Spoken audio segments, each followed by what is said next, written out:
Hey, what's up guys? Welcome back to the channel. Today we're going to be going over the best build guide for a demon hunter for Diablo Immortal. So just as a heads up, the time of me recording this video, the game technically isn't out yet. However, I've played in the alphas, I've played in the betas, and there's a lot of things that have came out since then to actually go and make this build even better. Some of the gameplay that you guys are seeing in the background, these items were not out at the time, or some of these legendary properties may not have been out at the time. And of course, this game is a game as a service, so things could be subject to change. Just want to mention that as a heads up. But a lot of you guys have asked me, I want to play Demon Hunter, do you have a build guide? Because I create lots of builds for Diablo 3, and this is what I think is going to be the best build guide for Demon Hunter. I'll be giving you guys a PvE and a PvP build. So let's go ahead and hop right into it. So first off, let's go ahead and do a PvE one. However, there are going to be some similarities between them because what you're really doing at the end of the day is just stacking damage, because that's what you really want to do as a Demon Hunter. But starting right off, there is going to be these new things called sets in Diablo Immortal that we did not have access to in the earlier versions of the game.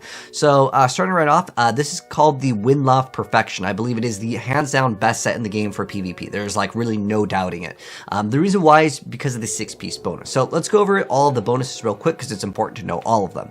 And how it works, like if I mouse over all of these items, you'll see that it has 1 to 3 of these attributes. Basically, you want the things that scale damage, all right? But pretty much those are going to be random. You might not get the exact rolls on it, but what is important is the 6-piece bonus on this set. So with the 2-piece bonus, we're reading in where it's in kind of like the gold text. It says gain 1,000 wind, increasing your movement speed by 15%. 1,000 winds deactivates for 3 seconds if you take damage. 2 set items equipped. So that's a 2-piece bonus. Now with the 4-piece bonus, it increases your damage done by 20% while 1,000 wind is active. And then for the 6-piece bonus, you get to gain a shield that makes you immune to damage 5 times while 1,000 winds is active. You cannot gain the shield more often than once every 40 seconds, and that's the 6-piece bonus. So for PvP, if you guys haven't seen PvP, and this is really important for PvE as well as PvP, there are mechanics, and as you start progressing in the game, certain things will absolutely one-shot you if you get hit by it. Being immune to damage 5 different times is absolutely amazing, especially for PvP, where a lot of times you will die in 1 hit, at least from the alpha and beta PvP that I did participate in. That is huge, especially because, and if any of you guys played any game, right, a lot of bosses, they'll have this big charge up move. If you can be immune to 5 different hits, that is so big in the game. So that may be something that if it doesn't work on bosses, then I will change my mind. But this is in terms of, you know, giving you guys the best build guide. From the data that we have right now, this is definitely one of the best things in the entire game. I wouldn't be surprised if they make it so like on like bosses it doesn't work, but as far as I can tell right now, that's what it does. And you could use this on every single class too. It's probably the best set for every single build. But anyways, next up, in terms of the gems, what you're really looking forward to scaling is any amount of damage that you can get. So that's going to be the Tourmaline. Now, previously in the game, you could equip gems on any category depending on what the color rolled. And I think now how it works is your items have a set roll on what kind of gem that it can actually be in terms of the socket. So this one, for example, would be a pink socket, so you can only socket, let's say, pink gems.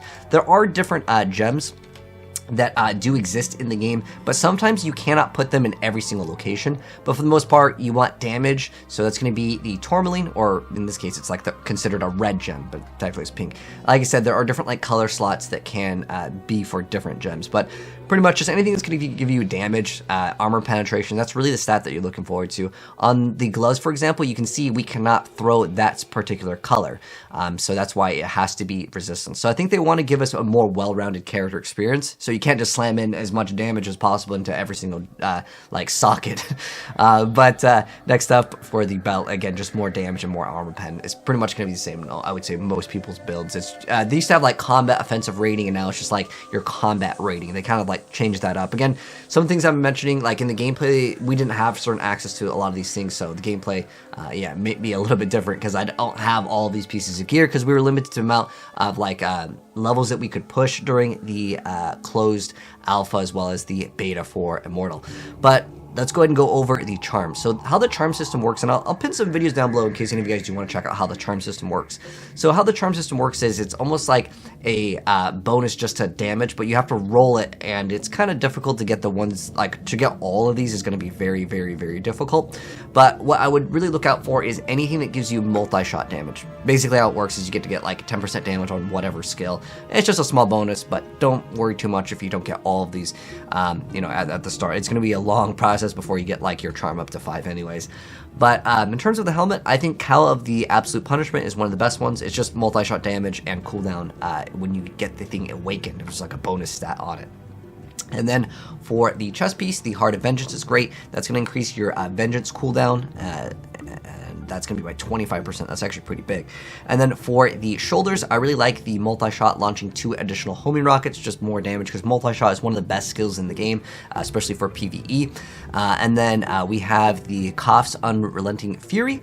This is going to make it so during Vengeance, every 2 primary attacks will cause you to launch an additional rocket. Again, just kind of outputting more damage.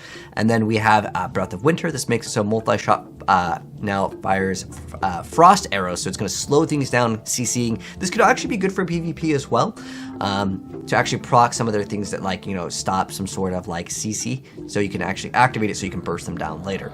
And then in terms of like the other weapon, we are running the one that gives us bonus sentry damage. I think sentries are great for PvE as well because they just exist there and they're going to get attacked. It really helps out, especially if you're just playing by yourself. I think sentries and multi-shot are pretty much the go-to skills for most players.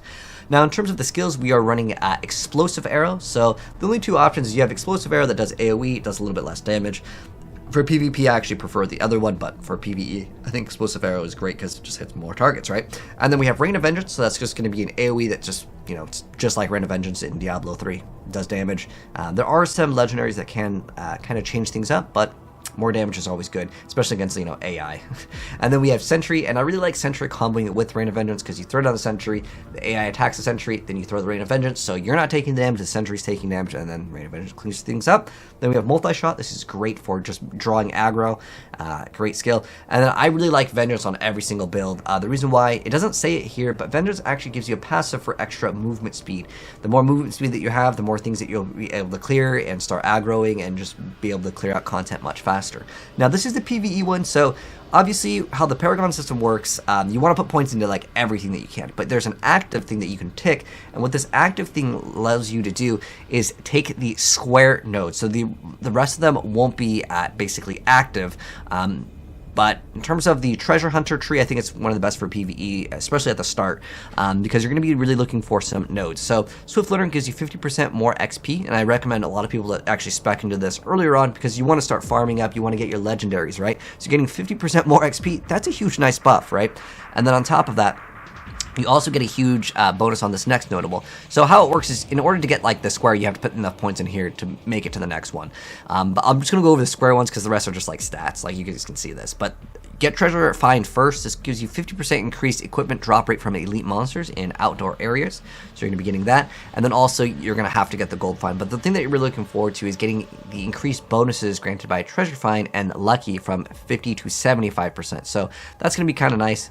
Gold's used to like kind of upgrade your stuff anyways in the game. The rest of the stuff, yeah, you can put points into it if you want to, but I'd recommend start specking out for other things, as you might want to go Gladiator, because I'm going to go ahead and hop into PvP now. Now, I just have PvP, a gameplay of the Crusader, so I'm just going to keep on letting the Demon Hunter gameplay roll out while you guys can see I'm just upgrading gems over here. But still the exact same thing in terms of our set.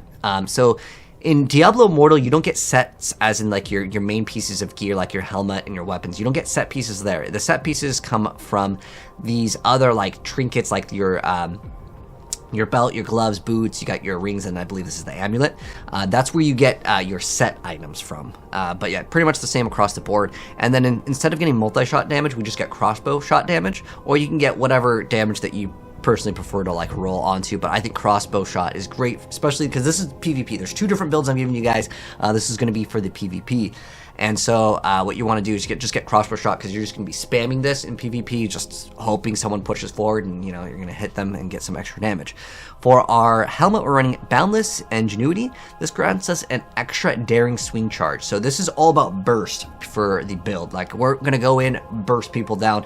In PvP, a lot of characters actually die very fast, Keep in mind, what I'm mentioning and everything that I'm mentioning in this video is all of my knowledge from the beta and the alpha to try to give you guys the best build. And like I said, I'll update this video in the future because there's going to be probably new legendaries as, you know, new seasons come out across the, you know, timeline of Diablo Immortal.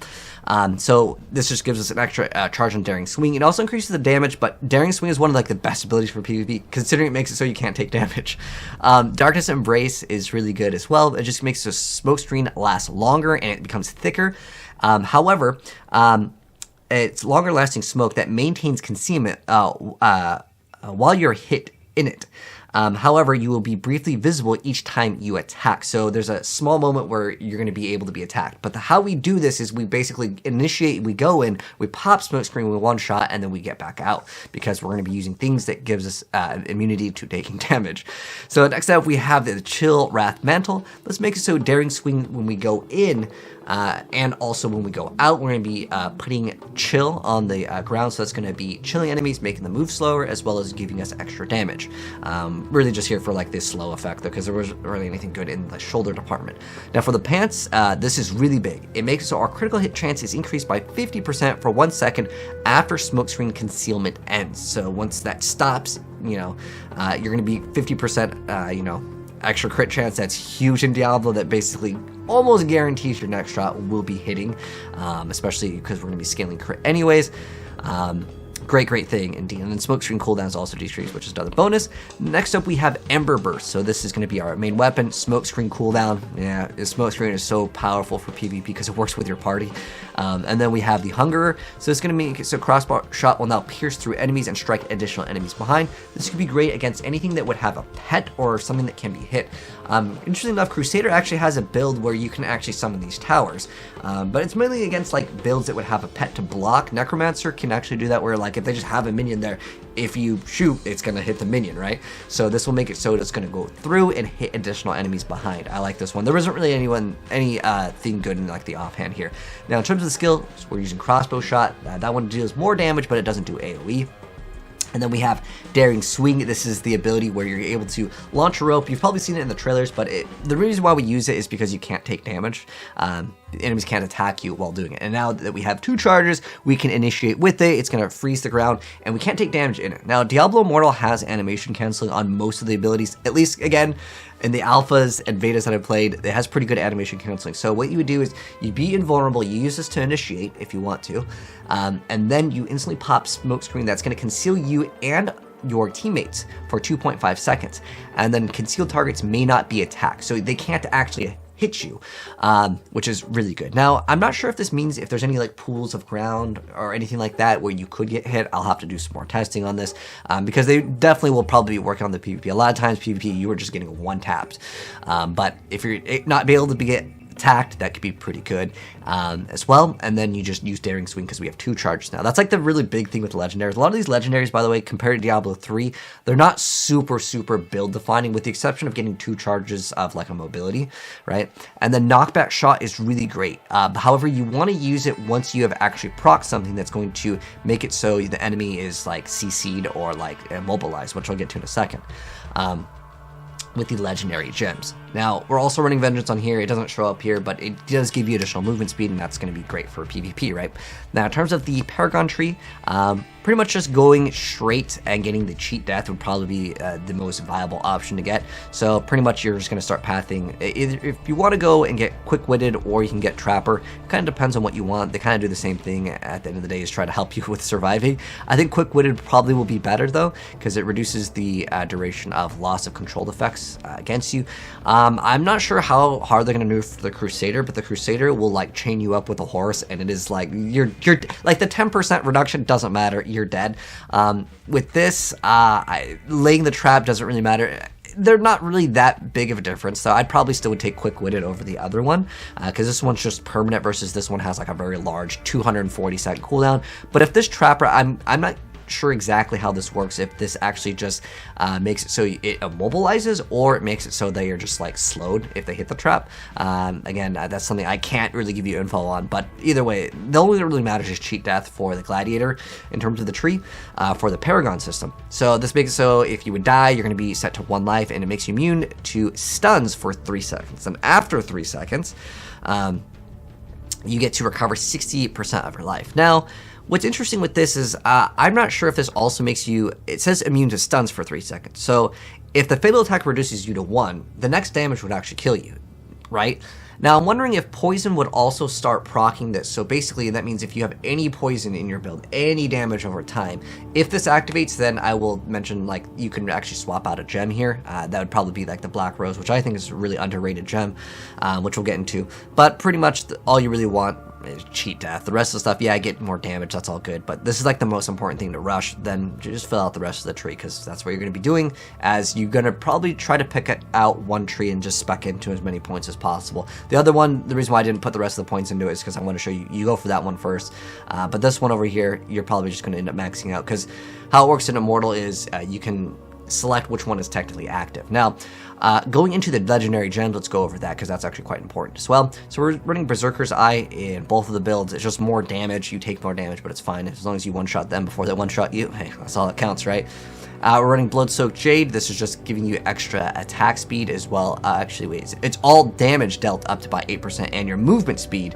Technically, everything will give you combat rating anyway, so everything is going to give you damage, but this is just giving you extra movement speed, which is great for PvP. Then also Bloody Reach. This is like Zaystone of Vengeance. The further you are away, because you are a ranged character, yeah, you're going to want that.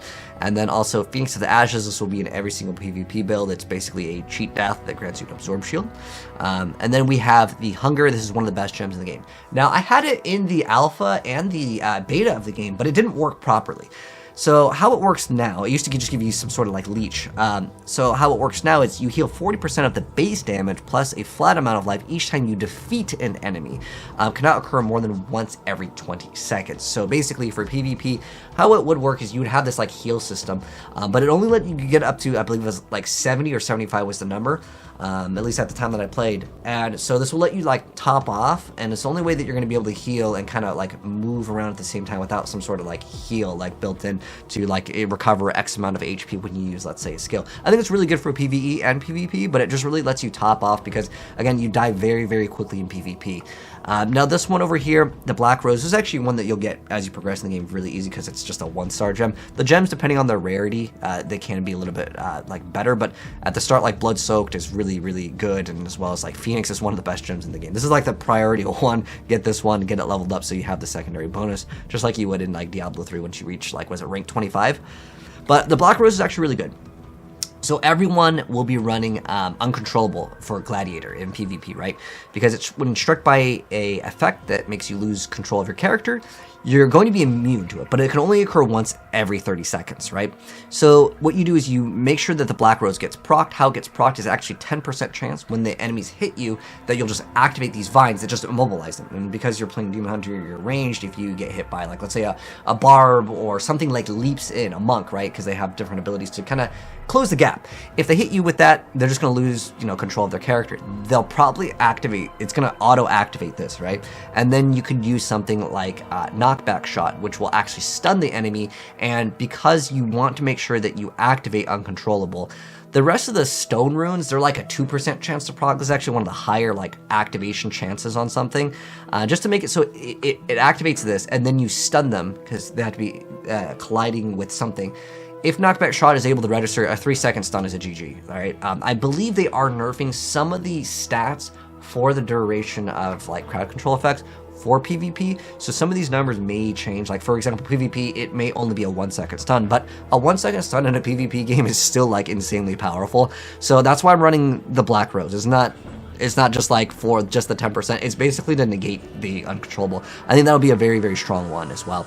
But in terms of the PvE build, the only difference I would really recommend is Power and Command is great for PvE. It just gives you extra damage. It rotates kind of like Convention of Element. So it goes like, basically, do you want more damage with your auto attacks or more damage with your abilities? So it says like primary, what is it called? Is it called primary attacks this game? Primary attack and then skill damage is what they call it. But it just rotates. It's kind of like Convention of Elements. It's much easier to kind of control this because in PvP, there's a lot of factors. Like, for example, if Barb rolls in and he's using Ignore Pain, and or like Crusader rolls in with like, I can't be damaged, then you're going to be like, oh, well, I got to wait for this thing to rotate. So it's better to just run something else. That's why I really like this gem over here. But we're not done yet because there is still technically another thing. Now, The website that we're using, by the way, is Wowhead for the Diablo Immortal build tool, which has like all of the stuff, which is awesome. There's so many new things that I learned by just making this build guide. Now, these stones, how it works, because it's not on the website, so we're actually using Maxroll, and I'll link everything down below just in case I was too fast with any of the things and you guys want to really read here. But how the stones work in Diablo Immortal is you can upgrade your weapon or like your piece of gear to a certain amount. I believe it was 8 before, and then you could use a stone on it. The stone will roll with a random stat. Now it can roll from any of these families. However, if you buy the stones, and I don't know if this is something you can only purchase with real money or what the case was with this, but there are stones where you basically get a family, like say Wildfire. So it will roll with any one of these stats on them.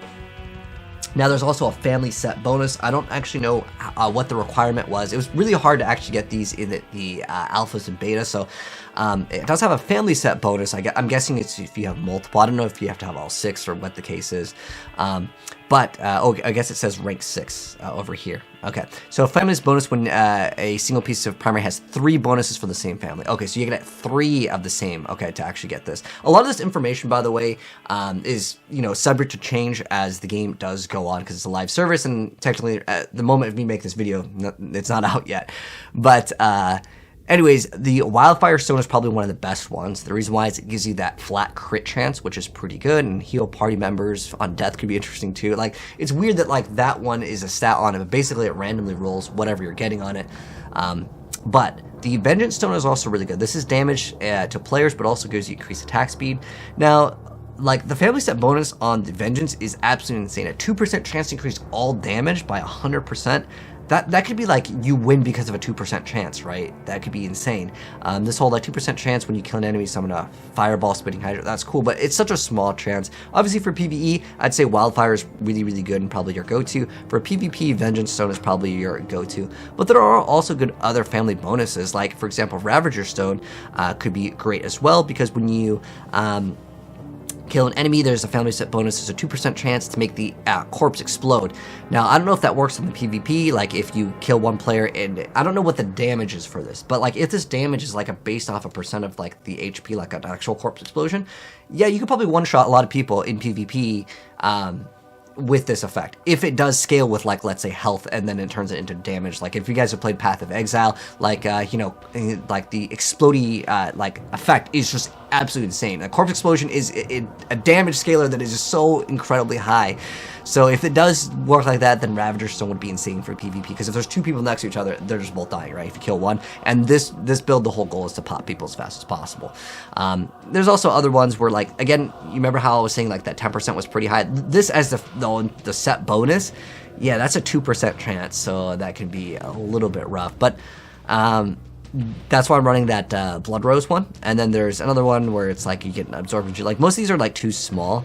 But this one, primary attacks have a 2% chance to inflict damage and stun enemies. This could be good too, but it's such a low chance that I would rather just get like the flat damage. So I'd say Wildfire Stone and Vengeance Stone are probably the stones that you want to look out for PvP. As well as even PvE, just getting more damage or attack speed is always going to be great in the game. But that's going to be my build guide for the best build for Demon Hunter. Like I said, things are going to be subject to change, and this is what I've read all the legendaries and went all through the sets. This is what I would consider the best Demon Hunter build for this game, and I've been working on Diablo 3 stuff for a while, so I would say this is probably going to be the best set for every single class too. So if you're looking at what set is the best, and by the way, there's no set pieces on like our other pieces of gear, as the game like right now how it's coded, there is no legendary sets. So this is, at least with the data that we have right now, this is what I would consider the best Demon Hunter build. But we'll have to wait and see when the game comes out what other things come out. So if you guys want to be up to date with Diablo Immortal, and this is your first time here, hit subscribe, turn the bell, and when there are updates to like maybe new legendaries that come out with new season and stuff, I'll give you guys an updated build guide. But this is all the info that we have, and you guys wanted a build guide for Demon Hunter since that was the main class that I really enjoyed in D3, as well as when we were playing the Immortal Alpha and Beta. But anyways, take care guys, and I'll see you guys in the next video, and I'm out. Peace!